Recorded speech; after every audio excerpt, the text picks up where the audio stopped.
लाडकी बहीण योजना सत्तेत येण्यासाठी होती असं कडू म्हणालेत, तर मतं घेऊन पैसे बंद करणं ही फसवणूक आहे असंही त्यांनी म्हटलंय.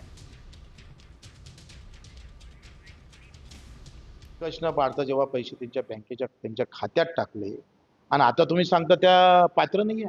मग पैसे द्यायच्या अगोदर पात्र ठरवायचं का दिल्यानंतर पात्र ठरवायचं? आता लाखो आमच्या बहिणींना त्याच्यातून बाहेर काढेल मतं घेऊन घेतले आणि आता पैसे पण बंद करणार.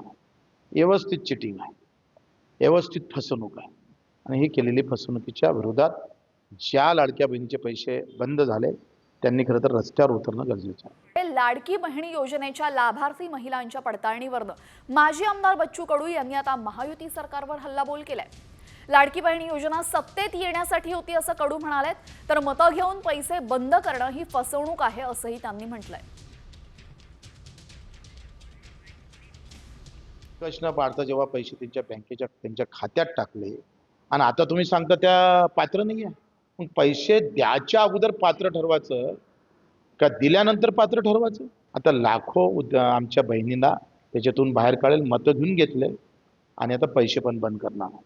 व्यवस्थित चिटिंग आहे, व्यवस्थित फसवणूक आहे आणि ही केलेली फसवणुकीच्या विरोधात ज्या लाडक्या बहिणीचे पैसे बंद झाले त्यांनी खरं तर रस्त्यावर उतरणं गरजेचं आहे.